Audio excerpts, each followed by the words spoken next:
Tapi memang di depan istri Pak, ada orang yang hebat. Mati kutu kita semua di depan istri. Apa kata istri saya? Hei Ustadz, di luar kau boleh singa panggung, tapi di rumah kau Hello Kitty. Jangan ketawa, saya serius ini. Dia pikir kapan jadi suami. Coba lihat itu, kasihan. Kadang-kala bawa Grab, motor, di jalan kempes bannya, dia tidak telepon kamu itu.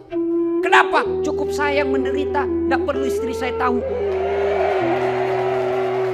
Itu di dunia, di akhirat lagi dicari tuh suaminya. Kalau ibunya masuk neraka, ada 4 laki-laki yang melindungi. Sebelum diperiksa amalnya istri, sebelum diperiksa amalnya ini istri, ada 4 laki-laki yang tanggung ibu-ibu nih. 1 bapakmu, 2 saudara laki-lakimu, 3 suamimu, 4 anak laki-lakimu. Kami laki-laki tidak ada yang tanggung. Makanya jangan suka ngomel.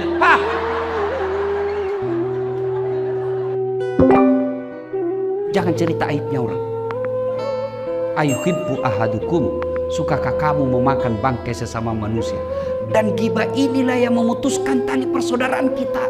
Tidak ada orang senang dicerita. Ibu-ibu kan biasa kumpul. Kalau suamimu tenang, sopan, bicaranya halus, rajin ibadah, baik, hati-hati. Hati-hati. Kenapa? Layangan putus.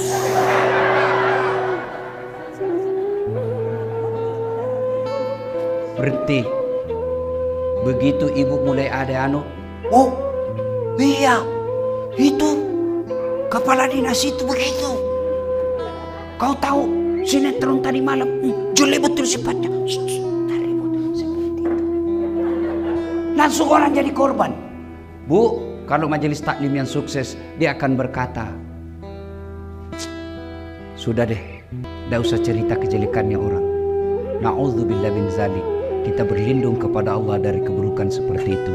Belum tentu suami kita lebih baik dari suami dia. Hanya Allah saja masih tutup aib dan keburukan aib suami kita. Itu baru majelis taklim yang baik. Ini tidak, biar bukan urusannya mau dicampuri.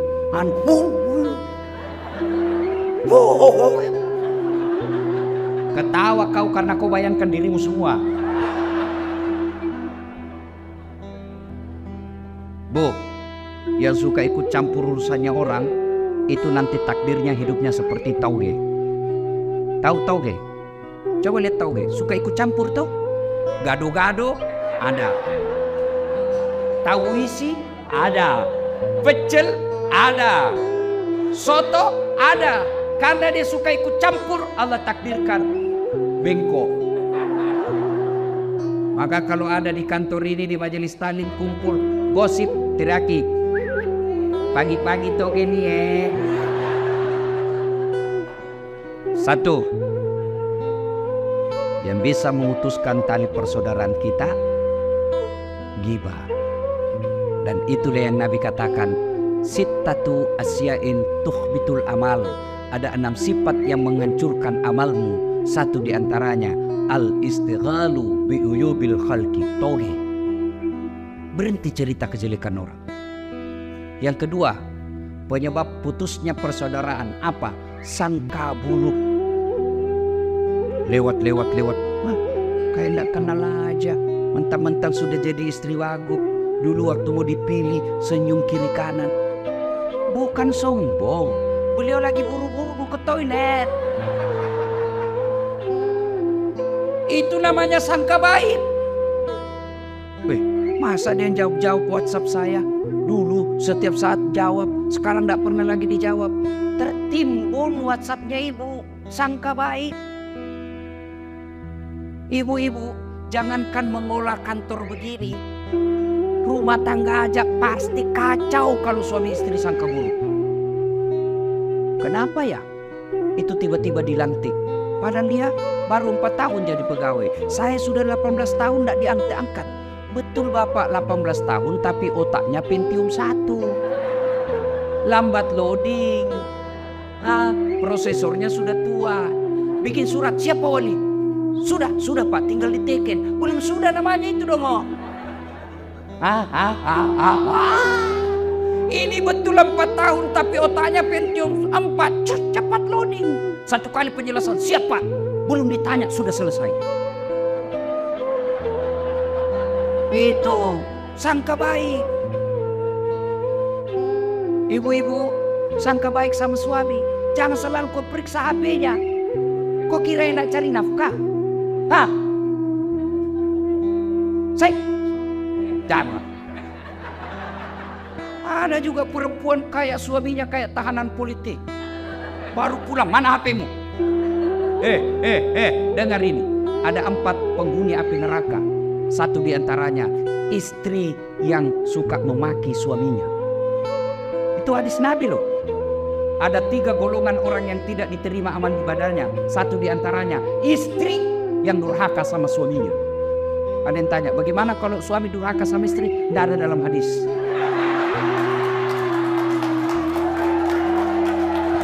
Coba lihat, kelakuannya nih ibu-ibu.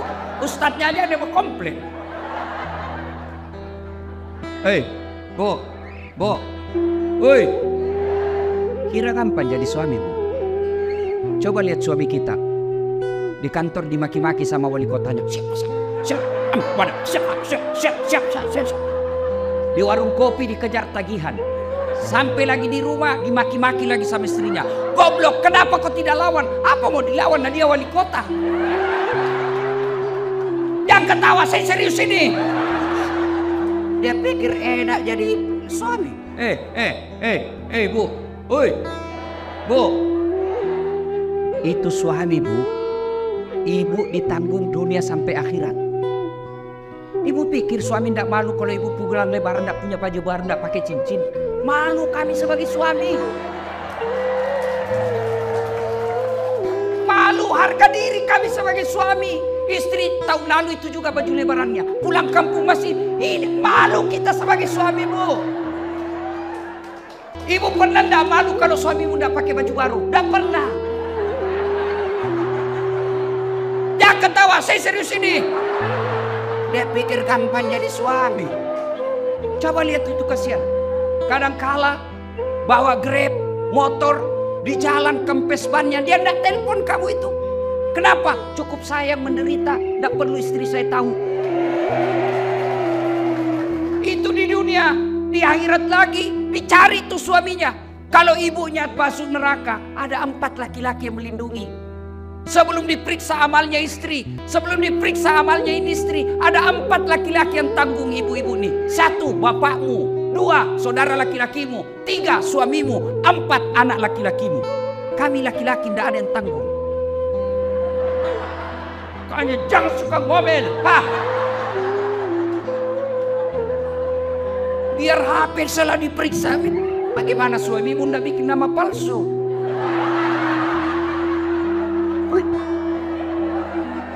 Saya begitu bu. Saya bu semenjak saya viral ini ada cinta-cinta monyet saya dulu di kampung. Baru setelah saya viral, kan dulu di kampung bukan siapa-siapa saya bu. Tiba-tiba viral, dia telepon saya sekarang. Saya mau blokir, dah enak nanti dibilang saya sombong satu kampung. Saya mau terima, perasaannya istriku mamanya cek bagaimana kasihan. Akhirnya ku ganti namanya, penjual batu bata.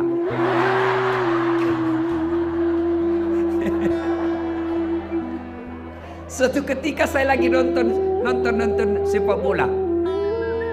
Tiba-tiba bunyi telepon. Istriku berteriak mamanya cek, Ustaz, penjual batu bata. Mati saya. Terpaksa saya tidak boleh panik. Kalau panik ketahuan. Santai aja. Jangan sayang, tidak usah kuangkat. Tagihan itu. Perempuan kapan takut kalau bicara tagihan? Aman saya pak. Suatu ketika saya pulang ceramah, hauslah saya. Mau minum teh. Sayangku minum teh. Saya lagi ajar anak ngaji. Si Ece lagi ajar ngaji. Oke, saya bikin lah. Mana gula? Dia bilang ada di situ di toples ada semua namanya ditulis. Saya ambil lah tulis toples gula. Saya ambil. Begitu saya minum, kenapa asin? Saya pergi lihat, isinya garam. Saya pergi komplain sama istriku, ini kok tulis gula baru isinya garam. Dia bilang HP-mu juga lain, kau tulis lain isinya.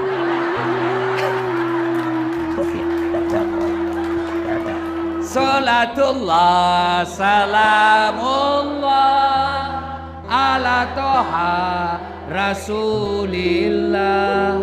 Salatullah salamullah ala yasin. Alhamdulillah. Jadi jangan sangka buruk. Masa suami yang carikan nafkah, yang belikan baju, yang nyicilkan mobil, yang nyicilkan rumah, masa ibu curigai terus?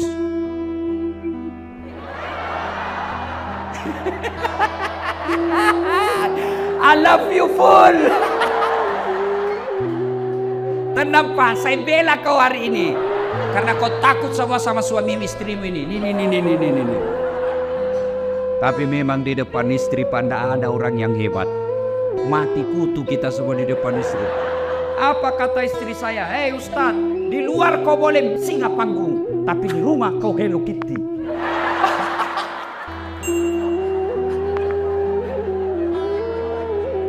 Bo, telepon suami. Kok tidak dijawab? Oh, suamiku lagi sholat duha. Tenang perasaan. Telepon lagi jam 12. Kok belum dijawab? Oh, berarti lagi sholat berjamaah. Tenang perasaan. Telepon jam 2. Belum dijawab. Oh, berarti suamiku lagi meeting sama wali kota. Telepon lagi. Tidak dijawab. Oh, mungkin HP-nya dilupa di mobil. Tiba-tiba masuk WhatsApp. Saya lihat suamimu bonceng cewek cantik betul. Oh, berarti suamiku lagi nge-grab. Tenang perasaan. Iya tuh Bu. Bu. Hei. Apa enaknya sangka buruk sama suami? Sebutkan. Apa? Capek. Apa enaknya sangka buruk? Stres.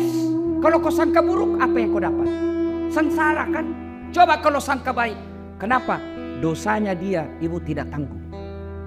Dia selingkuh, tidak ada urusan. Saya tidak tahan Ustaz. Bukan dengan mempermalukannya di medsos. Tak kusangka kau begitu. Andai ku tahu begini, aku tidak menerima lamaranmu. Apalagi tidak, Nasrul punya anak 2. Maka lebih baik apa? Kau tanggung dosamu. Kau berbuat di luar Pak, kamu yang tanggung. Beda kami laki-laki. Kalau istri keluar tidak izin, kami laki-laki tanggung dosanya. Kalau istri tidak pakai jilbab, kami suami yang menanggung dosanya. Kalau istri tidak sholat, kami suami yang tanggung dosanya. Itulah makna ayat Qu anfusakum wa ahlikum nar. Makanya ibu tenang deh, jangan sangka buruk. Orang yang selalu sangka buruk memutuskan tali persaudaraan. Panjang mau dicerita, tapi waktu yang terbatas. 2. Sedekah. Bu, pernah lihat orang diantar ke kubur? Pernah. 3 yang mengantarnya kata Nabi. 1. Keluarga. Bu, ibu meninggal, jangan pikir suami mau masuk dalam kubur. Meskipun waktu ibu remaja dia gombal, gunung kan kudaki, lautan ku seberangi, masjid kau lewati. Begitu ibu meninggal, jangan pikir suami mau masuk menemani ibu di kubur. Enggak. Ada kawan saya naik haji 2012, 2016. Begitu meninggal istrinya baru-baru bengkak matanya Pak.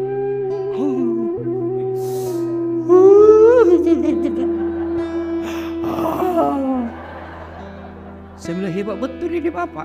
Biasanya kalau laki-laki meninggal istrinya sih menangis, tapi tidak sampai ngau-ngau. Sabar Pak, separuh jiwaku hilang Ustaz. Rasanya tidak bisa kulanjutkan hidupku. Sabar Pak, innalillahi. Belum setengah tahun Bu. Saya pergi jogging, tahu kan lapangan Kalebosi di Makassar. Saya lagi jogging, ketemu saya sama itu teman saya.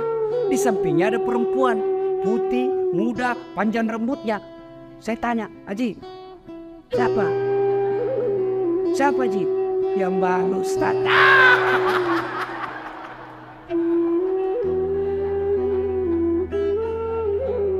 Yang kedua, mengantar ibu ketika meninggal. Apa ibu? Harta. Harta pun kembali. Seluruh mobil keluar, motor keluar. Begitu masuk ibu, jangan pikir ada harta masuk dalam kecuali kain kafan. Parfum hilang hulu bos. Hilang semua kita punya BlackBerry apakah parfum yang mewah itu. BlackBerry bu? Apa? Pokoknya itulah yang saya maksud. Saya bukan anak gaul ibu. Saya parfum saya bu Rexona. Selesai. Kayak ibu-ibu sekarang ini dibodoh-bodohi sama mode. Sabunnya aja 3 macam. Lain labu wajunya, sabun wajah, lain lambung ketek, lain lambung ini. Kasih setengah mati suami cari uang. Saya sabun colek. Selesai.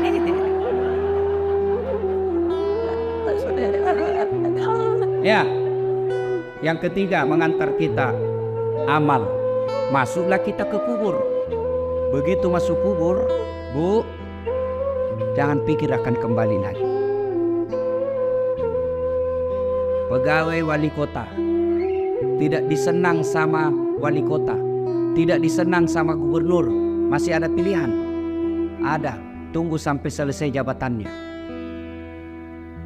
Tidak disenang sama wali kota, tunggu sampai dimutasi, selesai urusan. Tidak mutasi Ustaz, masih ada pilihan. Apa? Pensiun dini, selesai. Lewat apa? Tidak ada urusan kamu, bukan kau lagi bosku. Selesai. Ibu, ada warga Betawi ke Jawa merantau, sampai di Jawa kada nyaman, tidak enak di sana. Ada pilihan? Ada. Pulang lagi ke Betawi. Ada orang Jawa merantau ke Papua, Papua tidak nyaman, balik lagi ke Jawa. Mangan orang mangan, yang penting ngumpul. Senguara. Wes. Saiki monggo. Selesai. Tapi demi Allah, ibu masuk kubur, senang tidak senang, tinggal kau di situ. Tidak boleh kau keluar.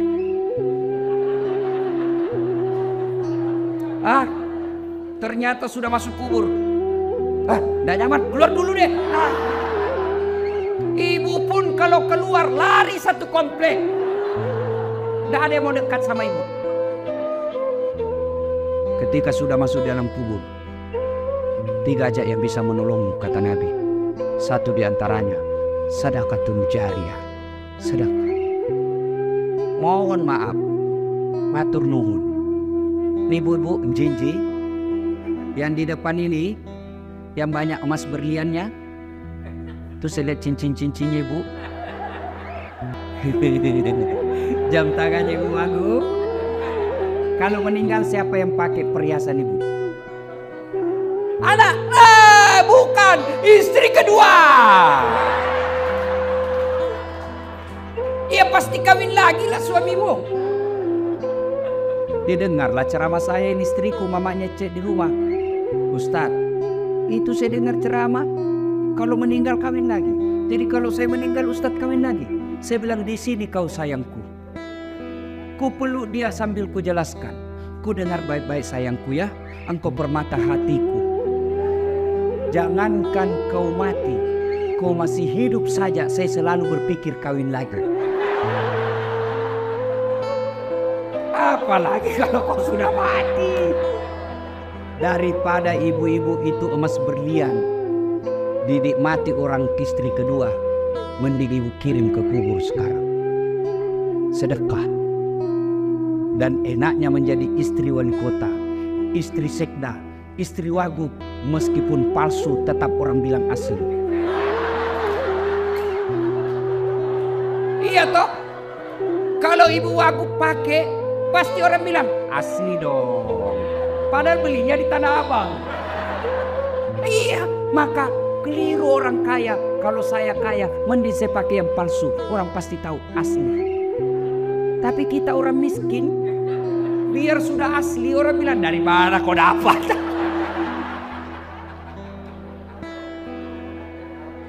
Ibu, Woi, ibu suami mulai lain-lain. Mulai ibu curiga, kenapa ya ini suami saya selama ini tidak pernah pakai parfum. Setiap mau keluar sekarang cari parfum. Kalau tidak ada parfum dia cari pengaruh ruangan. Itu 50% ibu wajib curigai. Kenapa ya setiap terima SMS selalu masuk toilet? 70% itu ada masalah. Daripada ibu curhat di medsos, cerita ke tetangga, cerita ke majelis taklim, cerita ke ibu PKK, mereka demi Allah tidak mampu memberikan menyelesaikan masalah. Lebih baik curhat kepada Allah. Doa namanya dalam sholat hajat. Ibu menangis di hadapan Allah. Tapi saya tidak tahu baca doanya, Ustaz. Doa bukan membaca, doa bukan menghafal. Doa itu curhat. Bahasa Arab bukan, bahasa Belanda boleh, bahasa Betawi silakan, bahasa Inggris kalau kau tahu. Bahkan boleh pakai bahasa isyarat.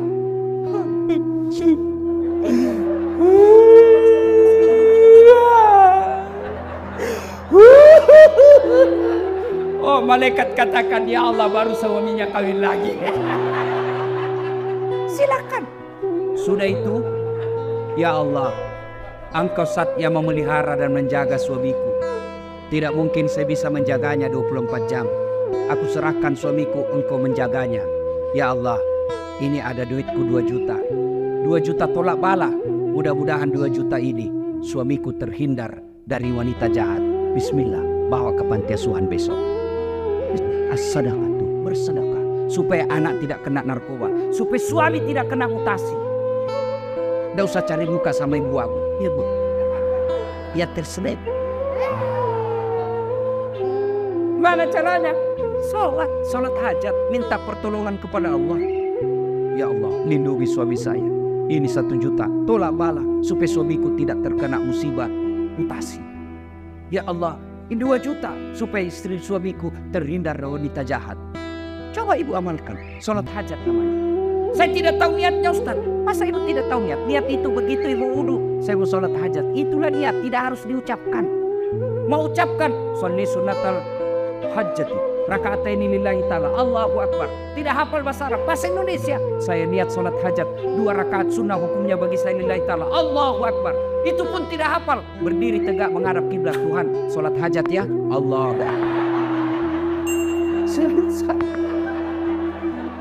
Salatullah salamullah ala toha rasulillah.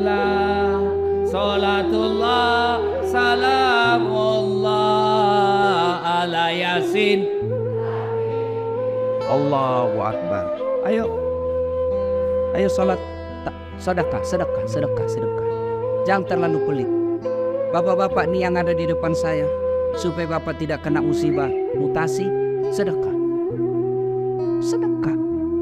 Percaya ibu, tidak ada orang bangkrut gara-gara rajin sedekah. Tidak ada orang yang senang orang pelit. Ibu saya tanya, senang wali kota yang pelit atau dermawan? Senang ibu wagub yang pelit atau dermawan? Senang tetangga yang pelit atau dermawan? Senang yang mantu dermawan atau pelit? Tidak ada orang suka orang pelit. Bahkan orang pelit sekalipun tidak senang sama orang pelit. Jangan kau ke rumahnya, pelit dia, padahal dia juga pelit. Begitu jeleknya itu sifat pelit. Tolong carikan saya di Jakarta Selatan ini yang bangkrut dan sengsara gara-gara rajin sedekah. Tak ada. Ada 10 golongan sahabat Nabi yang dijamin pasti masuk surga. Nabi keluar dari bibir beliau, 10 sahabatku yang pasti dijamin masuk surga. Dari 10 itu, 7 diantaranya adalah mereka pengusaha yang dermawan. Sedekahlah.